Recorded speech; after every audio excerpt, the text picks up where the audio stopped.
सहस्रशीर्षं देवं विश्वाक्षं विश्वशम्भुवं विश्वं नारायणं देवमक्षरं परमं पदं विश्वतः परमां नित्यं विश्वं नारायणगुं हरिं विश्वमेवेदं पुरुषस्तद्विश्वमुपजीवति पतिं विश्वस्यात्मेश्वरं शाश्वतं शिवमच्युतं नारायणं महाज्ञेयं विश्वात्मानं परायणम्।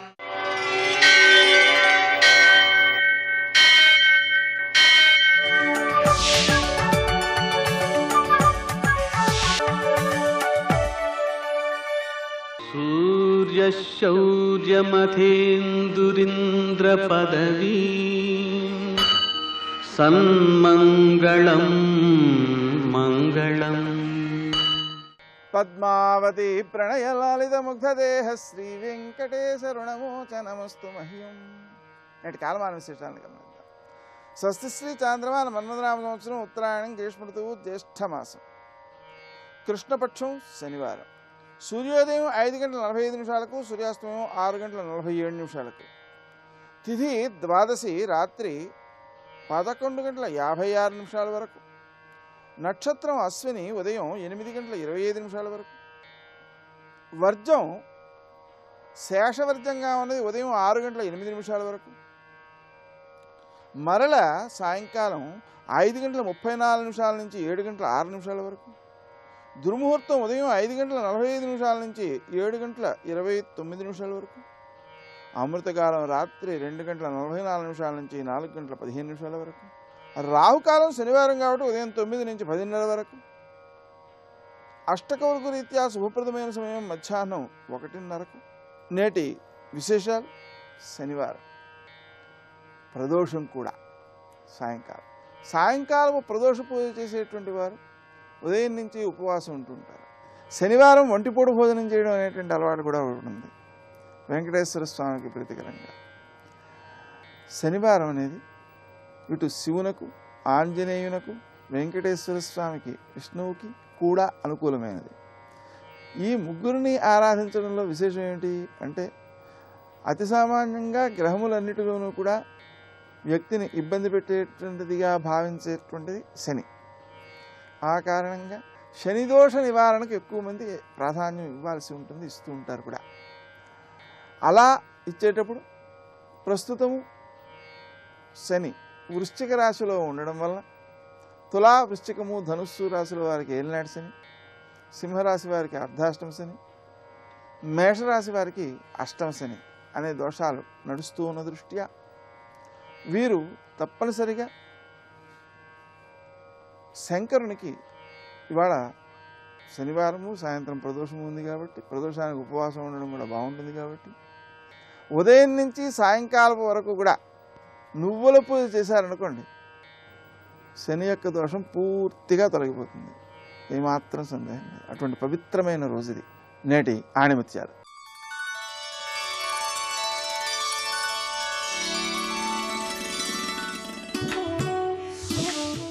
మానసిక రుగ్మతలైన రాగద్వేషాలు శారీరక రుగ్మతల కన్నా ప్రమాదకరమైనవి.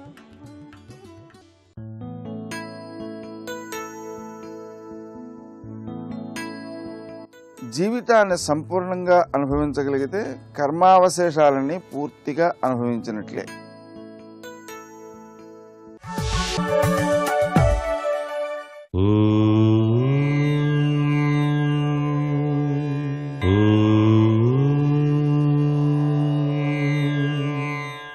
ఓం నమో నారాయణాయ. ఓం నమః శివాయ. శ్రీమాత్రే నమః. శనివారం ద్వాదశి. సాక్షాత్తు శ్రీమన్నారాయణమూర్తికి ప్రీతివంతమైనటువంటి ఏకాదశి తిథిని ఆచరించినటువంటి వాడు ద్వాదశి పారాయణం చేసుకొని ఆ స్వామి సన్నిధిలోనే చక్కగా పరిపూర్ణవంతమైనటువంటి అతిథి దేవోభవ తత్వాన్ని కూడా ఆచరిస్తారు. అంటే అతిథులకి ఆహ్వానించి వారికి భోజనం పెట్టడం, వీళ్ళు కూడా ఉపవాస ప్రక్రియను పూర్తి చేయటం.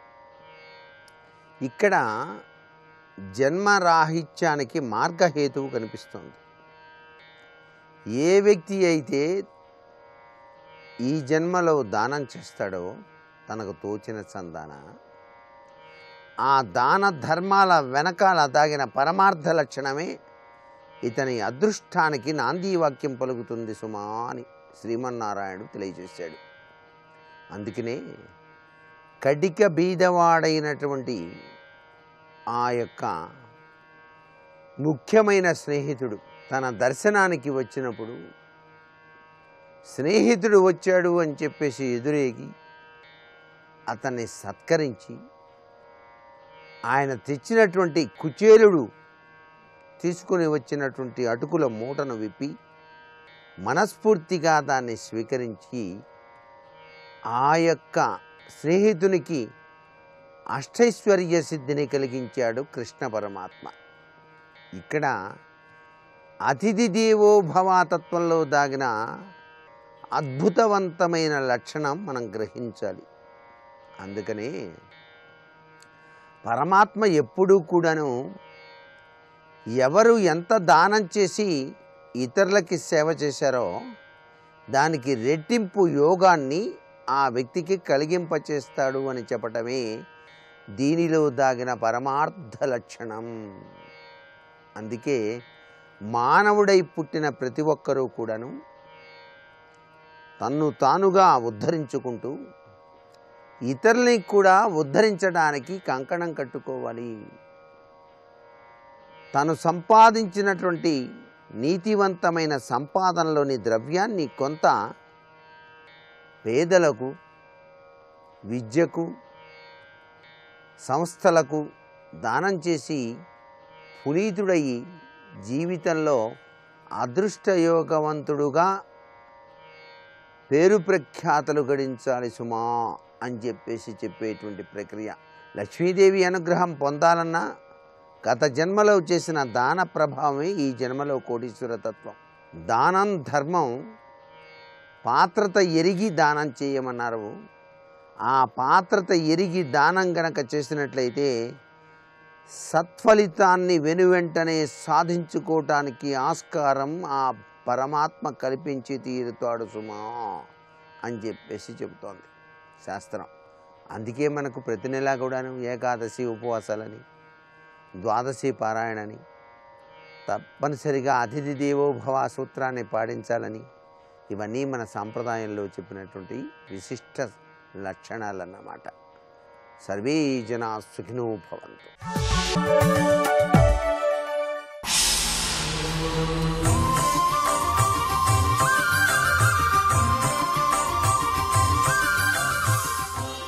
శతక సాహితీ సరస్వతికి నమస్కారం.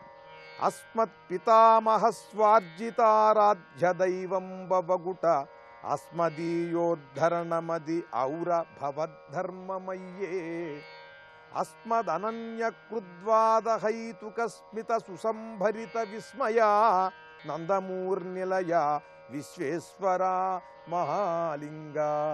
ఓ విశ్వేశ్వర స్వామి, అస్మత్ పితామహ స్వార్జితారాధ్య దైవం బవగుట, నా పితామహుడు మా తాతగారు నిన్ను కొని తీసుకొని వచ్చాడయ్యా కాశీ నుండి.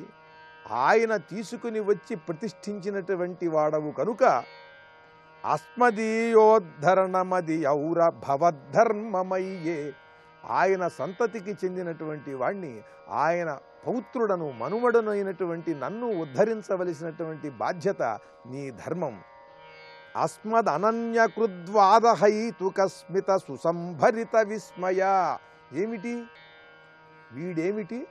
వీళ్ళ తాతగారు మహాభక్తుడు, ఆయన కాశీ నుండి ఒక శివలింగాన్ని తీసుకుని వచ్చి ఈ నందమూరులో ప్రతిష్ఠించి దేవాలయం కట్టాడు కనుక ఈ తాతగారు చేసినటువంటి ఈ పుణ్యానికి ఆ తాతగారిని నేను రక్షించడం మాత్రమే కాకుండా ఈ మనవణ్ణి రక్షించాలిట. ఏమిటి ఈ వాదం? ఎంత చక్కని వాదం చేస్తున్నాడు ఈ మనవడు అని విస్మయపడుతున్నావా, ఆశ్చర్యపడుతున్నావా స్వామి? అస్మద్ అనన్యకృద్వాదహైతుకస్మిత సుసంభరిత విస్మయ. నా వాదానికి నువ్వు చిరునవ్వు నవ్వుతూ ఆశ్చర్యంగా నా వంక చూస్తున్నావుటయ్యా. ఆలోచించు, నన్ను నువ్వు కటాక్షించి తీరాల్సిందే. వాహిని సకల సంకీర్ణ ప్రళయోరు వారి ధారోద్గతాహీన వేగ సంపాత దివిజ మందాకిని ఘన ప్రవాహావరోధన దక్ష నన్ను కావంగలేవో విజితాహిత నందమూర్నిలయ విశ్వేశ్వర మహాలింగ. మా తాతగారు కాశీ నుండి నిన్ను తీసుకుని వచ్చి నందమూరులో ప్రతిష్ఠించి దేవాలయం కట్టారు. దాని పట్ల చిన్న విశ్వాసాన్ని నువ్వు కూడా ప్రకటించవచ్చు కదయ్యా. ఆయన తరాల్లో ఉన్నటువంటి నన్ను నువ్వు అనుగ్రహించవచ్చు కదా. ఇది నీకేమన్నా గొప్ప విషయమా? నువ్వు ఎంతటి గొప్పవాడవు. వాహిని సకల సంకీర్ణ ప్రళయోరు వారి ధారోద్గతాహీన వేగ సంపాత దివిజ మందాకిని ఘన ప్రవాహావరోధన దక్ష నన్ను కావంగలేవో. ఆకాశం మీద నుండి మహాప్రళయకాలంలో జలములన్నీ కూడా ఉవ్వెత్తున లేచి పడినట్లుగా ఈ ఆకాశగంగ ఆకాశం మీద నుండి మహావేగంతో దివిజ మందాకిని ఘన ప్రవాహావరోధన దక్ష ఆ ప్రవాహాన్ని అవరోధనం చేసినటువంటి సమర్థుడవయ్యా నువ్వు. ఆకాశం నుండి ఎంతో దూరం నుండి మహావేగంగా ప్రళయ జలములన్నీ కూడా ఒక్క ధారగా పడుతున్నాయా అన్నట్లు ఆ ఆకాశగంగ దూకితే ఈ భూమిపైన ఉండి నీ శిరస్సుని ఆ ధారకు ఎదురుగా నిలిపి ఆ గంగను నీ శిరస్సు పైన బంధించినటువంటి వాడవు.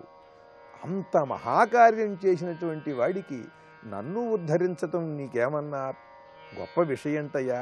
నన్ను కావంగలేవో విజితాహిత నందమూర్నిలయ విశ్వేశ్వర మహాలింగ అంటూ మా తాతలు తండ్రులు శివభక్తులు వారిని కాపాడినట్లుగా నన్ను కూడా కాపాడవలసిన బాధ్యత ఉన్నదని, మన ఇలవేలుపులను మనం ఎలా ప్రార్థించాలో, ఎలా మన కోరికలను వారికి నివేదించి మనకు కావలసినవి అడగాలో చమత్కారంగా తెలియజేస్తూ పాండితీ ప్రకర్షతో పరమాద్భుతమైన పద్యరచన చేసి గొప్ప శతకాన్ని మనకు అందించిన పండిత కవులు శ్రీ విశ్వనాథ అచ్యుత దేవరాయల వారి విశ్వేశ్వర మధ్యాక్కరలోని కొన్ని పద్యాలను గురించి రేపు ఉదయం తెలుసుకుందాం. ఓం నమః శివాయ. పంచముఖ ఆంజనేయ ప్రణామమయ్యా, దశభుజా రుద్ర తేజ దండములయ్యా, దశభుజా రుద్ర తేజ దండములయ్యా, పంచముఖ ఆంజనేయ ప్రణామమయ్యా.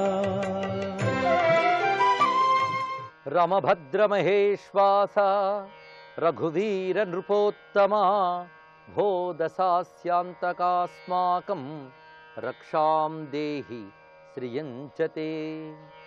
వీతాఖిల విషయేచ్ఛం జాతానందాశ్రుపులకమత్స్యచ్ఛం, సీతాపతి దూతాధ్యం వాతాత్మజమద్య భావయే హృద్యం, వాతాత్మజం అద్య భావయే హృద్యం.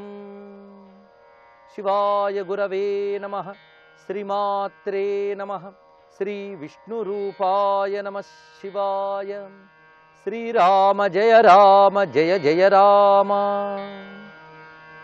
అశోకవనంలోకి ప్రవేశిస్తున్న ఆంజనేయ స్వామి వారు ఒక్కసారిగా తన ఇష్టదైవాన్ని ఇతర దేవతల్ని స్మరిస్తున్నారు.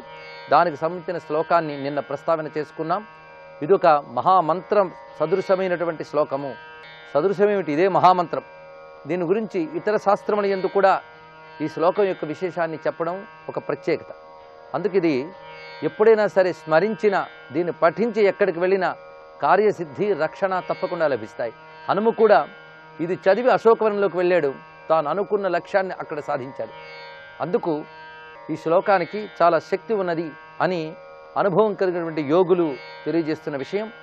అందుకు ఈ శ్లోకాల్లో ఉన్న రసాన్ని సంపూర్ణంగా ఆస్వాదించే అనుగ్రహం ఆ రాముడు ప్రసాదించుగాక అని నమస్కరిస్తూ శ్లోక విశేషాలను తెలుసుకుందాం. నమోస్తు రామాయ సలక్ష్మణాయ దేవ్యై చ తస్యై జనకాత్మజాయై, నమోస్తు రుద్రేంద్ర యమానిలేభ్యో నమోస్తు చంద్రార్క మరుద్గణేభ్య. మొత్తం 4 పాదాలు ఉన్నటువంటి ఈ శ్లోకంలో మొదటి పాదంలో లక్ష్మణ సహితుడైన రామునికి నమస్కారము అంటున్నారు. ఇక్కడ సలక్ష్మణాయ, సలక్ష్మణాయ అంటే లక్ష్మణునితో కూడిన రామాయ నమోస్తు, రామునికి నమస్కారం అగ్గాక. ఇక్కడ లక్ష్మణ సహితుడు అన్నప్పుడు రామాయణంలో మనం పరిశీలించినట్లయితే ఒక అద్భుతం కనబడుతుంది. రామచంద్రమూర్తి ఎక్కడికి వెళ్ళినా ఆయన వెంట లక్ష్మణుడు ఉన్నాడు, ఒక నీడలా ఉన్నాడు లక్ష్మణస్వామి.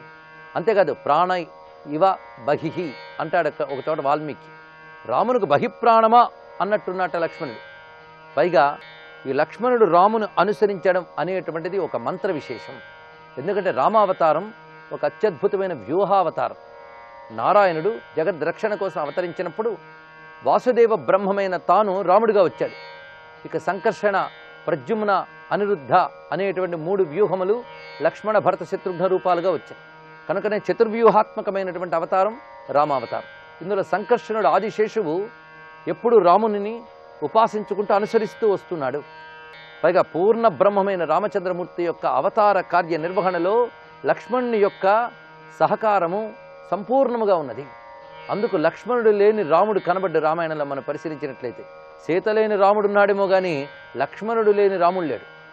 అవతార కార్యానికి రాముడు వేసిన మొదటి అడుగు నుంచి అవతారం సాధించినప్పటి వరకు కూడా లక్ష్మణుడు అంటిపెట్టుకుని ఉన్నాడు. చిట్ట చివరికి పట్టాభిరాముని చెంత కూడా తాను నిలబడి ఉన్నాడు. ముఖ్యంగా విశ్వామిత్రుడు పిలిచినప్పుడు యాగరక్షణకు బయలుదేరినప్పుడు కేవలం రాముణ్ణి మాత్రమే కోరుకున్నాడు విశ్వామిత్రుడు, రాముణ్ణి మాత్రమే పంపాలనుకున్నాడు దశరథుడు. కానీ రాముడితో పాటు లక్ష్మణుడు బయలుదేరిపోయాడు. నువ్వెందుకురా మధ్యనాన్ని ఎవరు అనలేదు కూడా. లక్ష్మణుడు రాముడితోనే అనుసరించారు. కనుకనే లక్ష్మణుడు రాముడితో రావడం అందరూ అంగీకరించారు తప్ప ఏ ఒక్కరూ ఆపలేదు. అప్పటి నుంచి చివరి వరకు అన్ని చోట్ల రాముడిని అంటిపెట్టుకున్నాడు లక్ష్మణస్వామి. అందుకే లక్ష్మణునికి ఒక ప్రత్యేకత ఉన్నది. ఆదిశేషావతారం, అనంతావతారం, సంకర్షణావతారం. ఈ సంకర్షణ స్వరూపుడైనటువంటి లక్ష్మణుని ప్రక్కనున్న వాసుదేవ బ్రహ్మమైన రామచంద్రమూర్తిని ధ్యానిస్తే అదొక రక్షణ. అందుకు అరణ్యవాసంలో కూడా అనేక మంది ఋషుల్ని రాముడు రక్షించాడు. అసలు అవతార కార్యానికి బయలుదేరినప్పుడే రామచంద్రమూర్తి ఒక రక్షణ స్వరూపంగా మనకు కనిపిస్తాడు. ఆయన కోదండము ధరించి అరణ్యవాసానికి వెళ్ళాడు. ఆ కోదండ ధారణ రక్షణ కోసమే. కనుక రాముడంటేనే రక్షణ. అందుకు రాముడు రక్షకావతారం, శరణాగత పరిరక్షకుడు, అందరికీ దిక్కైనవాడు. అందుకే శరణ్యావతారం అని రామునికి ఒక ప్రత్యేకమైన పేరున్నది. శరణ్యుడు అంటే దిక్కైనవాడు, ఆశ్రయమైనవాడు. ఋషులకు కూడా ఆయనే దిక్కు, దేవతలకు ఆయనే దిక్కు, అంతెందుకు ప్రపంచానికి అంతటికీ ఆయన దిక్కు. అటువంటి పరమాత్మ కనుకనే రక్షకావతారంగానే కనబడతాడు దయామయుడైన రామచంద్రమూర్తి. అలాంటి రక్షకావతారం లక్ష్మణ సహితంగా మనకు గోచరించడం ఒక విశేషం. అందుకే అత్త సజ్జధనుషా విశిస్పృశౌ అక్షయాసుగ నిషంగ సంగినౌ రక్షణాయ మమ రమలక్ష్మణౌ అగ్రతపథి సదైవ గచ్చతాం అంటారు రామరక్షా స్తోత్రంలో. ఆత్త సజ్జ ధనుషౌ ఇషుస్పృశౌ. ఇక్కడ ఇషువులు అంటే బాణములు. బాణములు ఎక్కుపెట్టిన ధనుస్సుల్ని ఆ వింటి నారిని చెవులు దాకా లాగి పట్టుకున్నట్టు రామలక్ష్మణ ఉభయులు కూడా. అంటే ధనుస్సుల్ని సజ్జీకృతంగా తర్వాత ఎప్పుడో ప్రయోగించడం కాదు, బాణములు దానికి ఎక్కుపెట్టిన ధనుస్సులతో ఉన్నటువంటి రామలక్ష్మణులు ఇద్దరూ కూడా ఎప్పుడూ నా ముందుండుగాక అని భావన. ఈ భావన చేస్తే చాలా రక్షణ లభిస్తుంది. అంతేకాదు అగ్రత పృష్ఠతశ్చైవ పార్శ్వతశ్చ మహాబలౌ ఆకర్ణపూర్ణ ధన్వానౌ రక్షేతాం రామలక్ష్మణౌ. ఇదొక కవచ స్తోత్రం. ఇది అగ్రత పృష్ఠతశ్చైవ అంటే ముందు వెనక, అటు తర్వాత పార్శ్వతశ్చ రెండు వైపులా, మొత్తం 4 వైపులా కూడాను ఆకర్ణపూర్ణ ధన్వానౌ చెవుల వరకు వింటినారిని లాగిపెట్టి ధనుస్సును ఎక్కుపెట్టేటువంటి రామలక్ష్మణులు నన్ను రక్షించుగాక అన్నారు ఇక్కడ. అందుకు తరుణౌ రూపసంపన్నౌ సుకుమారౌ మహాబలౌ పుండరీక విశాలాక్షౌ చీర కృష్ణాజనాంబరౌ ఫలమూలాసినౌ దాంతౌ తాపసౌ బ్రహ్మచారిణౌ అనేటువంటి రామలక్ష్మణ ఉభయులను కలిసి వివచనంతో మనకి రామరక్షా స్తోత్రంలో కనబడుతుంది. అయితే ఈ మంత్రం రామరక్షా స్తోత్రంలో కనబడ్డప్పటికీ దానికి మూలం మాత్రం వాల్మీకి రామాయణమే. ఇప్పుడు ఈ తరుణవు రూపసంపన్నవు సుకుమారు మహాబలవు ఈ వర్ణన అంతా కూడాను శూర్పణఖ చేస్తుంది. శూర్పణఖ రామలక్ష్మణులు ఇద్దరిని చూసి ఆమె వెళ్ళి తిరిగి రావణాసుడితో చెప్తుంది అలా ఉన్నారు వాళ్ళిద్దరు అని. అంటే శూర్పణఖ కూడా రాముడి గురించి స్తోత్రం చేసినట్టే మాట్లాడింది అనమాట. ఆమె రామలక్ష్మణులు ఉభయులు కూడా అలా హృదయంలో హత్తుకుపోతారు. అటువంటి రక్షణ స్వరూపము. అందుకే త్యాగరాజస్వామి వారు కూడా ముందు వెనుక ఇరు ప్రక్కలతోడై మురఖరహర రారా చండభాస్కర కులాబ్ధి చంద్ర కోదండపాణియై రారా అండగొలుచు సౌమిత్రి సహితుడై అమిత పరాక్రమ రారా అని రామచంద్రమూర్తిని కీర్తించారు. అండగొలుచు సౌమిత్రి సహితుడై అంటే లక్ష్మణ సహితుడై రావయ్యా. ఎలాగో ముందు వెనుక ఇరుప్రక్కలతోడై మురఖరహర రారా అన్నారు. మురఖరహర చాలా చక్కని మాట. మురాసుర సంహారం చేసినవాడు, ఖరాసుర సంహారం చేసినవాడు. మురాసుర సంహారం చేసినవాడు కృష్ణుడు, ఖరాసుర సంహారం చేసినటువంటి రాముడు. రాముడైనా కృష్ణుడైనా ఒకే నారాయణుడు గనక ఆ నారాయణ రాముడు రామనారాయణుడు లక్ష్మణ సైతుడి తనను రక్షించాలి అని త్యాగరాజ స్వామి వారు కీర్తించారు. ఈ కీర్తనకు సంబంధించిన కథ కూడా చెప్తారు. త్యాగరాజ స్వామి వారి కీర్తన ఆలపించగానే రామలక్ష్మణులు ఉభయులు వచ్చి దొంగల నుంచి కాపాడేట త్యాగరాజ స్వామి వారిని. అలాగా ఇప్పటికీ ఎప్పటికీ రామలక్ష్మణుని స్మరిస్తే చారు భక్తుల్ని రక్షిస్తారు. అందుకే నమోస్తు రామాయ సలక్ష్మణాయ ఈ మాట ఇక రక్షా కవచంగా మనం స్వీకరించాలి. ఇప్పుడు తర్వాత వాక్యంలోకి ప్రవేశిస్తున్నాం. దేవ్యై చ తస్యై జనకాత్మజాయై. ఇక్కడ సీతమ్మకి నమస్కారం అని అంటున్నారు. అయితే ఈ వాక్యమంతా సీతమ్మకి. మొదటి వాక్యంలో ఇంకా లక్ష్మణుడు రాముడు ఉన్నారు, కానీ రెండో వాక్యంలో సీతమ్మ మాత్రమే ఉన్నది. ఆ సీతమ్మ విశేషణం ఎంత గొప్పగా ఉన్నదంటే దేవ్యై చ ఒకటి, తస్యై జనకాత్మజాయై 3 పదములు ఉన్నాయి. ఈ 3 పదములు కూడా మంత్ర సదృశములు, మామూలు కావు. ఊరికనే ఒక్క మాట ఉండదు మంత్రంలో, అందున వాల్మీకి రచనలో. దేవ్యై చ మొట్టమొదటి మాట దేవి, సీతమ్మ దేవి. ఈ మాట చాలా విశేషం. ఎందుకంటే జనకాత్మజ దేవి అనలేదు, ముందు దేవి అన్నారు. ఆవిడ జనకాత్మజగా రాకముందు దేవి. ఆవిడ దేవి అన్నప్పుడే మనకి అమ్మవారి గురించి వేదమునందు దేవి అనే శబ్దమే కనబడుతుంది. అలాగే అమ్మవారికి సంబంధించిన గ్రంథములు దేవి భాగవతం, దేవి పురాణం, దేవి మాహాత్మ్యం. వ్యాసదేవుడు కూడా దేవి అనే చెప్పారు. దుర్గాం దేవీం శరణమహం ప్రపజ్యే అని, ప్రణో దేవీ సరస్వతి వాజినీవతి అని అమ్మవారికి దేవి అనే చెప్పడం జరుగుతుంది. ఎన్నో రూపాలతో ఉన్న దేవి జగదంబ, ఆ మహాత్రిపుర సుందరి. అందుకు దేవి అంటే ఇక్కడ రామాయణంలో నేరుగా దేవతగా దిగివచ్చింది సీతమ్మ మాత్రమే. ఆమె అయోనిజ, భూమి నుంచి ఉద్భవించింది, అంతేగాని మాతృగర్భం నుంచి రాలేదు. అందువల్ల రామాయణంలో సాక్షాత్ దేవత, నేరుగా వచ్చినటువంటి దేవత సీతమ్మ గనక దేవ్యై అన్నారు. తర్వాతి మాట తస్యై. తస్యై అంటే ఆమెకు అని అర్థం.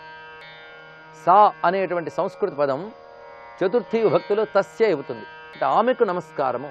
ఈ తస్యై అనే మాట తచ్చబ్దానికి చతుర్థి విభక్తి. తత్శబ్దం అని కూడా ఉంది మనకి. తత్ అంటే అది. ఈ అదే అనే మాట స్త్రీలింగంలో సా, పుంలింగంలో సహ కనుక తస్యై అంటే తత్పదము ద్వారా చెప్పబడే పరబ్రహ్మస్వరూపిణి.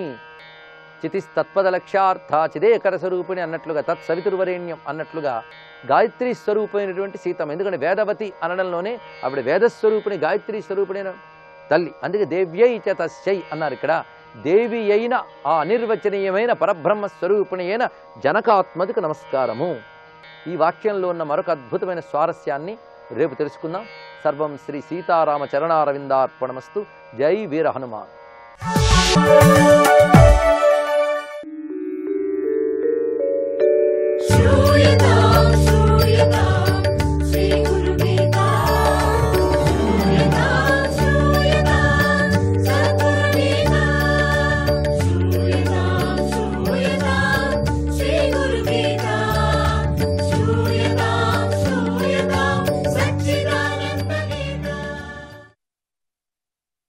జై గురుదత్త, శ్రీ గురుదత్త.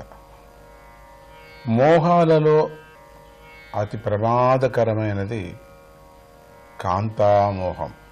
ఇంద్రియాలను అదుపులో పెట్టుకోలేనివాడు పైకి ఎప్పటికీ ఎదగలేడు, విజయం సాధించలేడు, లక్ష్యాన్ని చేరుకోలేడు.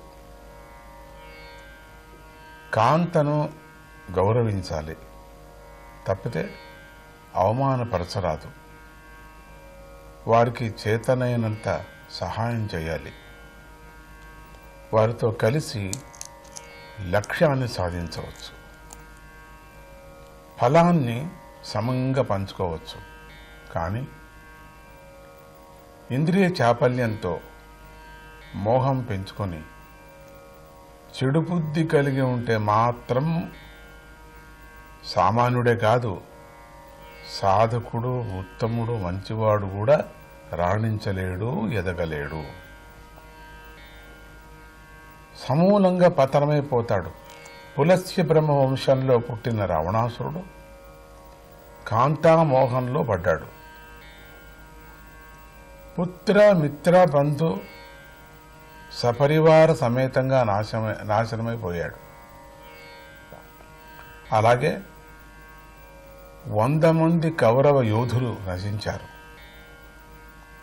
ఎన్నో గొప్ప గొప్ప సామ్రాజ్యాలు కూలిపోయాయి. ఎంతో మంది గొప్ప గొప్ప వారే నేల రాలిపోయారు.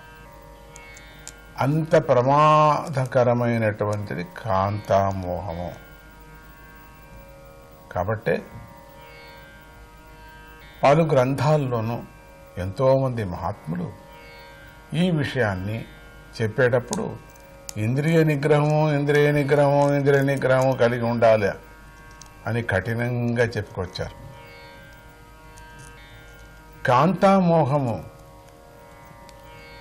ఒక వలలాంటిది. నెమ్మదిగా మోహపరిచి అభివృద్ధికి అవరోధమవుతుంది, ఆటంకంగా తయారవుతుంది. అందుకే కాంతామోహం పనికిరాదని పలు ఉపమానాలతో బోధన చేస్తారు. ఇంకా స్పష్టంగా చెప్పుకోవాలంటే మిడతను ఉదాహరణగా చెప్పుకోవచ్చు. మిడత వెలుగుతున్న నిప్పును వెలుతెరలే అని చెప్పేసి భావిస్తుంది. నెమ్మదిగా దగ్గరకు వెళుతుంది.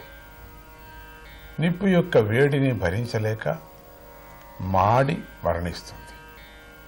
అలాగే కాంతా వ్యామోహం కూడా ముందు ఆకర్షణలో పడేస్తుంది. నెమ్మదిగా తెలియకుండానే ఒక్కొక్కటిగా పతనం చేయిస్తూ పూర్తిగా దిగతార్చి వేస్తుంది. అధైర్యాన్ని, చేతగానితనాన్ని మిగిల్చి కృషించిపోయేలాగా చేస్తుంది.